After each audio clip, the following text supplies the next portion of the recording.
Hi, everyone. It's Ashley James with Good Morning Maryland. Thanks so much for joining us for our monthly Facebook Live with GBMC. We have a great guest this morning. We have her on quite often now, I feel like, and it's so fun to talk to. We have Jana Wolf, the Director of Nutrition at the Comprehensive Obesity Management Program at GBMC. She is joining us to talk about all things health and eating healthy and how to really read those food labels, which is very hard for people. So, good morning, Jana. Thanks for joining us. Thank you so much for having me. So we started talking about this just a few minutes ago, but I think a lot of people can relate that during this pandemic, some of us have put on an extra few lbs, if you know what I mean. And it's been tough for people. So I'm sure that weight loss and eating healthy and kind of getting back on track is on a lot of people's minds.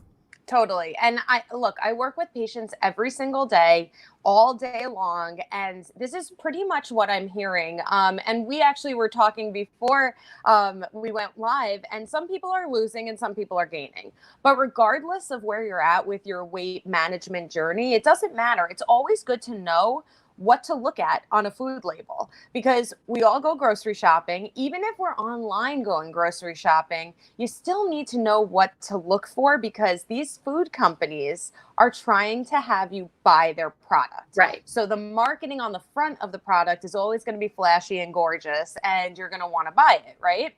Exactly. But when you turn the label around, it's usually a different story. I did bring a few products if you want to go through some of them. Yeah, because I think we hear some of these words like organic, non-GMO, natural, like all of that kind of stuff. So when you see that, should you be paying attention to those words? You can if you want to, but you also want to turn it around and see how much fat, calories, sugar. The new label, there is a new label since 2020 that shows us a little bit more about the product, like the calories are bigger and the serving size is bigger. So those things jump out at you at first. But I just want to give a couple of examples, because these are things that I see my patients get fooled by all the time. So first, these naked drinks. They seem really healthy because they have all this, fruits and vegetables in them, especially this one. It says protein in it. Woo. So I turn around and I say, okay, the goodness inside. So there's no preservatives. There's no sugar added. It's gluten-free. I'm like, wait, this is perfect. I can just drink this, and it can even be a meal because it has 31 grams of protein in it. But when I really turn it around to look at the actual food label, okay, so this is the food label on the back that everyone should be looking at. It seems a little bit overwhelming and confusing, but if I go all the way down to where it says total sugars, it says 50 grams. And what that really means, in my head, what I do is a little calculation. I always do the sugars divided by 4, okay? Because that will give you how many packs, those little white packs of sugar, how many that equates to. So if you do 50 divided by 4, you get about 12.5 packets of sugar right in here. Wow. So you have to think, would you ever take 12 and a half sugars and open it up and just, consume them? A simple equation. Is there a number that when you see sugars, you usually say, okay, no more than this, that's it? Yeah, we like to keep total sugars down. So the FDA recommends like less than 50 grams per day, and that's already in this one drink. Okay. So you want to make sure like you're doing that calculation in your head maybe, or you can look for things that are less than like 5 grams of sugar, 5 grams of added sugar. Okay. And Jen, I want you to hold just there, because I want to let everyone know that this is interactive. And if you have any questions for Jana, write in. We're going to have her answer our questions. We have her here. We have the expert, so we have to use her. So write in those questions, and it can be broad. She is the expert in nutrition and health. And so we want you to ask away. So I just want to remind everyone to do that. But I did have some questions that were sent in earlier, so I'll keep asking you those. What is the best way to tell if a product is good? We just talked about sugar. Is there another ingredient or something that we should look at, or another number that should stand out and say like, no, or yes, this is good?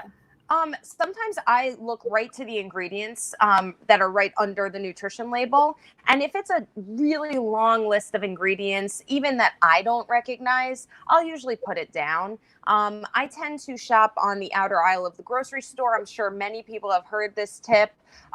Typically, like, there are other things on the outer aisle of the grocery store, like the bakery and, all that. But you'll usually get your fresh fruits and vegetables, your low-fat dairy, your proteins, your whole grains, all of the main nutrition components that you should have in each meal are usually located around the outer aisle of the grocery store. I was going to ask you that because somebody wrote in. So that is somewhat true as to keeping out of the outer. Think of your main.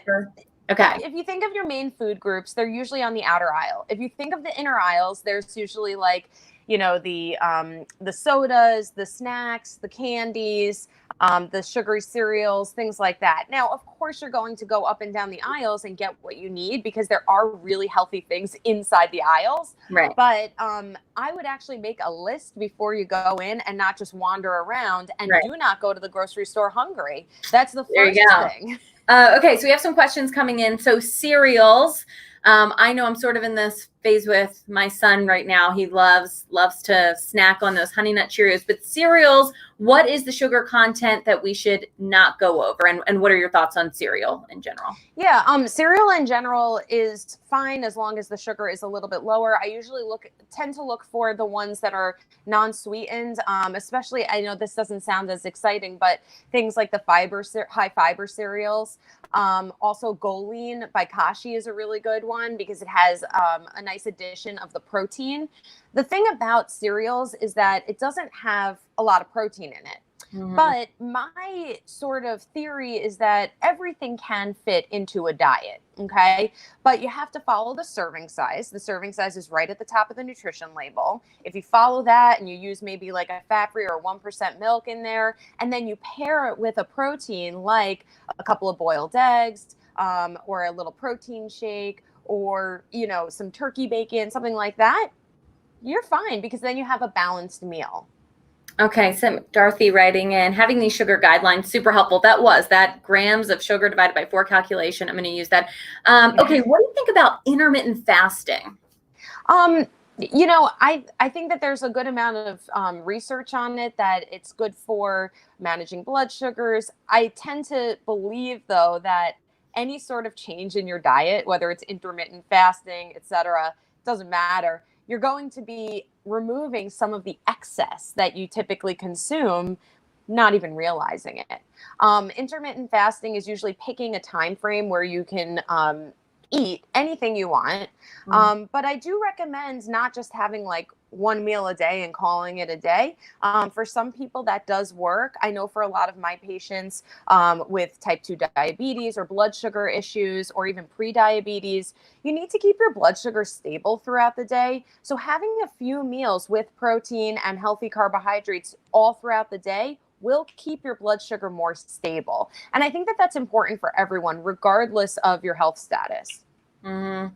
Yeah, I feel like I hear some people say, eat those small meals. And then some people say, oh, the intermittent fasting. It's like, that seems very different. But everyone's different. I mean, if you try something that works for you, that you can do very much long term, and it's not harming your health, like a lot of my or some of my patients, or some people that I even talk to, my friends, they'll say, oh, I'm just eating from 10 a.m. to 6 p.m. Is that going to harm your health? No. Is it going to be helpful to make sure that you're not eating late at night? Yeah, maybe. I do recommend having, again, the 3 meals if you can, 1 to 2 snacks if necessary. But there is something to be said about mindful eating. Like if you're actually hungry, not denying yourself food, because then you're going to overeat later. Okay. Or if you're full and you're feeling satisfied, actually learning how to stop and move away from the table. That's something that a lot of us, we go back and have the snack after dinner and all of that when it might not even be necessary. We have to talk about this, and then we have some more questions coming in. But something you said before we started this, I have been going to the pantry nonstop because, I've been bored during the day, and you gave me some advice that I'm going to follow. I'm going to try this. Okay. So what was it? So the advice is have a yoga mat right behind you. If you're working from home, this is one of the most I think common things that I've heard so far is like, oh, I'm going to put off that paper that I have to write, or I'm going to put off that email and I'm just going to run to the pantry. So, two things: you can have a yoga mat right behind you, and the minute that you want to go to the kitchen, just do a couple sit-ups or a few push-ups on your knees, or a couple of squats, wall squats, anything like that, just to push the time off. Usually after 20 minutes, you don't usually need that snack if you're not physically hungry. If you are physically hungry, have a balanced meal.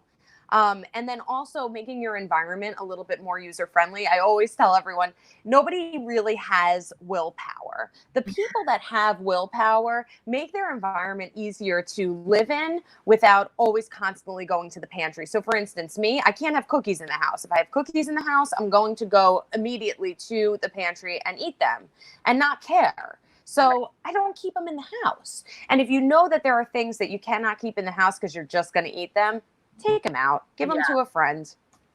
Okay, let's take some more of these questions. How do you feel about sparkling water in this? I don't know if I'm saying this right. I don't know what Stead sodas are. Steed sodas. How do you feel about the sparkling water? If the sparkling water has no sugar in it, then yeah, go ahead. Or if it's lower in sugar, that's perfectly fine. So I work at the Comprehensive Obesity Management Program, where we do sleeve gastrectomies and Roux-en-Y gastric bypass surgeries. So after those surgeries, if you have had that surgery, or if you're looking to get that surgery, you're not supposed to have carbonated beverages because all of that gas can really press on the stomach lining and you're going to have this tiny new stomach. So we don't recommend that after surgery. So my patients are probably like, why is she saying, yes, you can have it? But if you don't have the surgery and you're having some sparkling water or, like LaCroix or whatever, La Croix, you can have that whenever, and it's still hydrating. I actually brought this because my patients told me about this, and then I tried it, and it's really good. It's called Hint Water. Okay. And this has 0 calories, and it's just regular water. It's not even carbonated, and it has a nice flavor to it. So if you're just sick of drinking water, that's a good one to drink. Okay. Some more questions coming in. What are your thoughts on the fat content in these alternative non-dairy milks? So like cashew, walnut, oat, rice milk? They're usually low fat. They're usually very low fat. So it's almost like, like think of it this way: cashew milk, almond milk. What they do is they crush up the almonds or the cashews and they just soak it in water. And then all of the byproducts are kind of like taken out, and then you have the milk. So there's not really much in the way of fat in those. If you wanted some healthy fats from, let's say, nuts, you can have, a small handful or 1/4 of a cup, and you get those healthy fats from those. Okay. Good information. More questions coming in. Any advice for weight loss during menopause? Oh, I would actually recommend exercise. So weight-bearing exercises can help to build up your lean muscle. As we age, our muscle actually decreases in size, our lean internal muscle. So I'm not telling you to get bulky or anything. Get some light weights and start to do some weight-bearing exercises, because that will increase your muscle mass and potentially over time increase your metabolism. And again, eating your 3 meals per day, not snacking at night, and also getting some good sleep and stress management. All of those things, the whole wellness spectrum does play into your weight. So that can be helpful later, during menopause. Okay. Dorothy says, as a produce salesperson, I get told often by consumers I can't have fruit or I can't have many veggies because of the sugars. What is some advice about that? And just to piggyback off that, I have heard more so recently about the sugars in fruits. Mm-hmm. And so, yeah, what do you tell people with like the fruits and veggies and hearing sugars in them? These same people, or maybe not the same people, but some people will say that, but they won't say, well, I can't have the candy or the cake or the cookies or the fruit juice or, so like What about all those other things? You know, a piece of fruit, one piece of fruit, medium size to small size, is a good amount of sugar. It's anywhere from like 15 to 20 grams of sugar, but that is a fructose sugar, and it's combined with vitamins, minerals, and fiber. And by the way, it never made you gain weight in the first place. If your blood sugars increase from eating a piece of fruit, like if you do have pre-diabetes or type 2 diabetes, fine, pair it with a protein. So I always tell my patients, take your apple or your small banana or something like that and have a cheese stick with it or a Greek yogurt with it, and make it a little bit more balanced, because the protein can balance out your blood sugars. Okay. Question coming in from Crystal. Thoughts on keto for weight loss versus low carb? So keto is very, very low carb, very high fat. And then there's just low carb, you know, like sort of an Atkins. These two both will likely, you know, 9 times out of 10 make you lose weight, right? But how long can you manage being on keto? That's the question. Because if you say, you know what, I could do this for a month, great. What about after that month? So you have to realize that going up and down in your weight might be more harmful than keeping your weight stable at a higher number. So if you find that this type of diet plan is good for you, great. But remember, the long-term studies on keto are not there. It can slightly change the pH of your blood, which is not, in my opinion, the best thing. And if you can't keep on that for long enough, then might as well meet yourself somewhere in the middle so you can do something for a long period to come. Okay. Another question. I have Crohn's and lupus. Any recommendations that are good for both autoimmune issues and that can help you lose weight?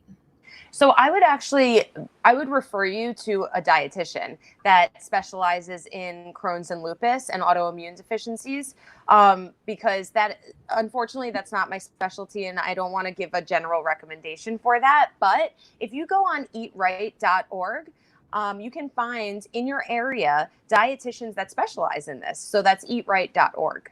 Eatright.org. Okay, great. Another question. How do you feel about the 3-day elimination diet, especially for children who keep complaining of stomach aches? Are 3 days enough to figure out if they can't tolerate dairy or lactose or too much iron, etc.? I'm going to give you the same answer as the eatright.org, because okay. I don't specialize in children's nutrition, unfortunately. And again, I don't want to give those recommendations. Right. And of course, like, you have to remember that a lot of these recommendations are generalized. So like if a doctor or a dietitian looks at your child and sees like, you know, a different health history that they wouldn't recommend that 3-day elimination diet, or something else is going on, you know, that's important for them to get a full workup and to see what's really happening and what can help them specifically. Okay, have a lot of people commenting, such great advice. You are spectacular. Of course, we love having Jana in. All right, some more questions. Gluten-free products. Yes. Is that better? Oh my goodness. Gluten-free? Wait, I have one right here. I have an example. So gluten-free, I have these, they're basically like Nutri-Grain bars, okay? But they're gluten-free. All right. Now, if you have celiac disease or you are very intolerant to gluten, now gluten is actually a protein within, wheat flour. So if you have the intolerance to gluten, yes, absolutely take it out. And you can work with a dietitian to figure out, you know, which products are good for you. But the idea of making something gluten-free, taking out the gluten from it, doesn't inherently make it more healthy, and it doesn't lower its carb count. Okay, so a lot of people think, oh, gluten-free, lowering carbs, cool. No, it's the same amount of sugar, same amount of calories, same amount of fat. Even this, it has, 12 grams of sugar, 6 grams of added sugar on top of that. So you're going to, do the math. That's 12 divided by 4. So that's a lot of packets of sugar anyway. Right. So it's the same thing. It's the same thing as like your Nutri-Grain bar. So what you're saying is if you don't have a gluten intolerance and you don't need to be gluten-free, there's really no need for you to eat it. Unless you like it. Unless you like it. You really like Absolutely. it. Okay. There's tons of grains that are gluten-free. You have brown rice, you have quinoa. You can go across the board. You could have your sweet potatoes. There's tons of stuff. Corn. If you're looking for healthy starches that are gluten-free, there's a ton of them. But essentially, you don't have to follow that if you don't have an intolerance. And you may have just answered this question. We have another question that came in. What grains do you recommend for type 2 diabetes? Yeah. So I usually recommend grains that are whole and that have like the shell on them. So brown rice, you know how it's brown versus the white rice. It has higher fiber in it, and that can help to regulate your blood sugar. But I also see a lot of people, like if they just had, let's say they had a stir fry, they made their own brown rice stir fry, and it just had vegetables in it, let's say. There was no protein in there, there's minimal fat. That could actually increase your blood sugar. So I would pair your carbs in general, because your healthy starches are still carbs. They might just have a little bit higher fiber content. I would still pair those with protein like chicken or fish or shrimp or, low fat dairy, eggs, or some healthy fats like olive oil, peanut butter, nuts, seeds. Mm-hmm. Okay. Some more questions that have come in. Oh, what I wanted to ask you, when it comes to weight loss surgery, who would be a good candidate? When do you get to that point, versus trying to lose weight just on your own, and who becomes a candidate for weight loss surgery? Right. So the insurance companies will usually pay for weight loss surgery if someone is a 35 BMI or higher with a comorbidity. Comorbidities are things like sleep apnea, type 2 diabetes, hypertension. And then if you're over 40, if you're 40 or above BMI, that's when you do not have to have a comorbidity, and it will be usually approved. You would have to check with your insurance company. And you can use this preventatively. Like if you're over 40 BMI and you do not have a comorbidity, you can get the surgery and prevent the comorbidities in the future. Okay. So Okay. And what is the recovery on a surgery like that? Usually 2 to 3 weeks. It takes about 3 months to like fully heal, but about 2 to 3 weeks until you can, do some light exercise. We actually recommend right when you get home that you get up and walk every hour. So, people are feeling pretty good. You do have to stay hydrated. You do have to follow the directions to make sure that you feel good after surgery, but likely about 2 to 3 weeks.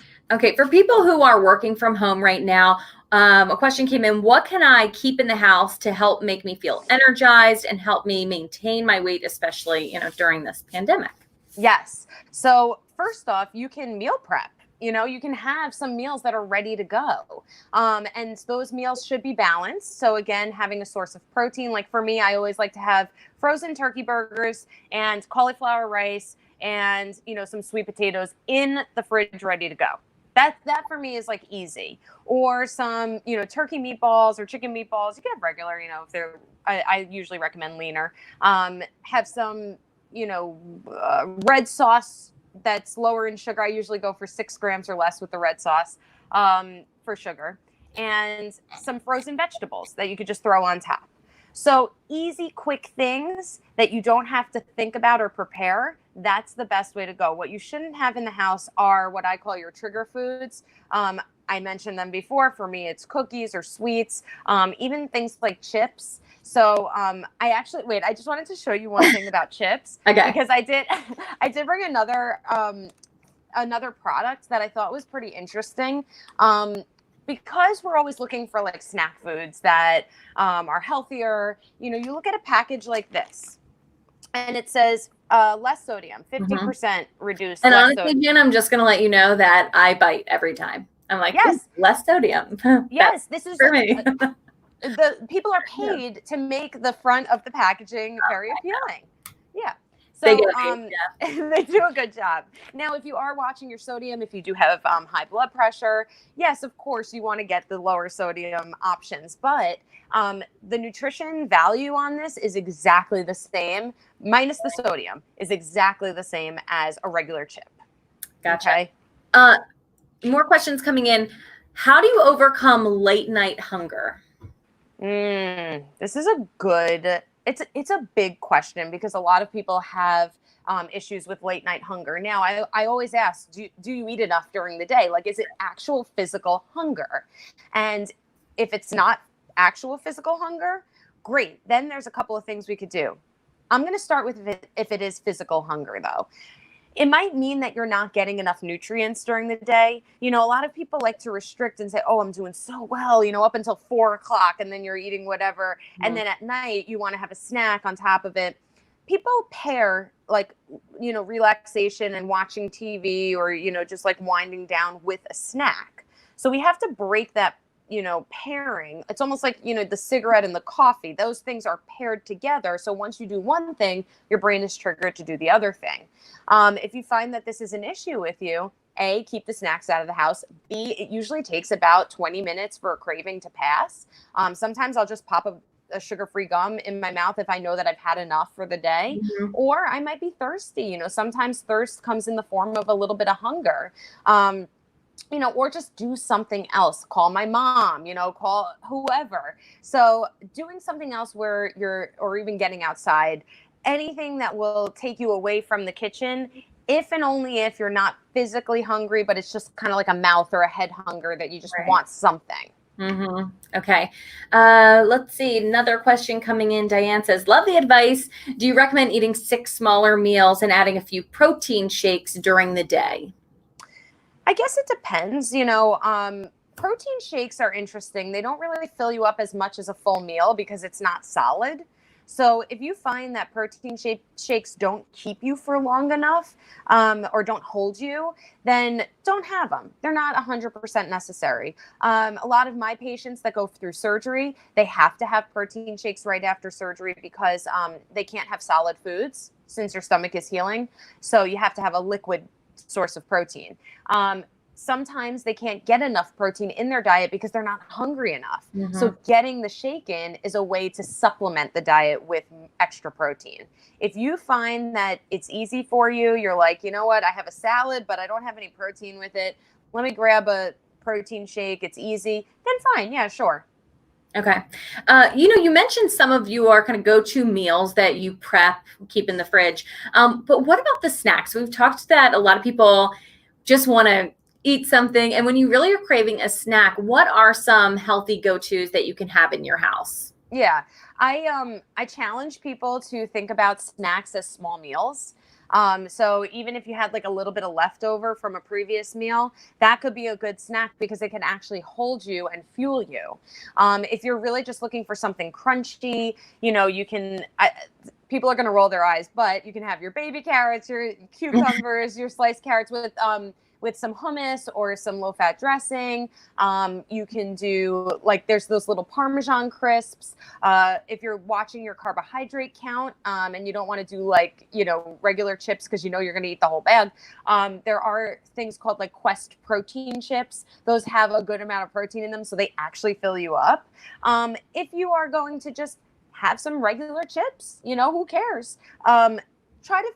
Try to figure out the serving size. It always says it on the top of the label, and just, divvy out the portion size into a bowl, take it away from the kitchen so you're not going back and forth and eating more and more and more.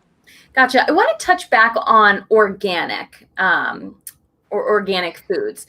Yeah. Should we be trying to eat more organic? And, I see this a lot where the organic seems to be a lot more pricey at the store. But is it something that we should be aiming to eat?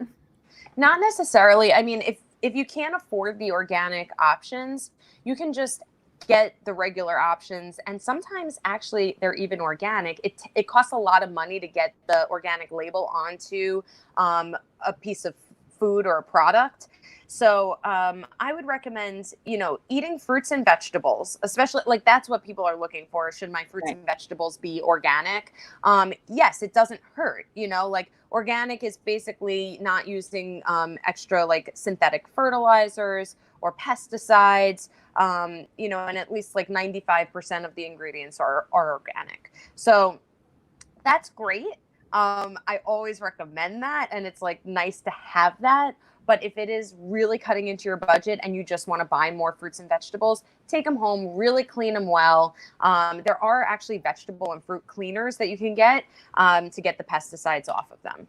Okay. And I know that you could bang this into my head so many times, but sometimes I just need this reminder. So I'm assuming other people sometimes do too. But, if you're at the start where, you want to lose some weight, it's not all about going to the gym, right? It really starts with, how much of it is what we eat.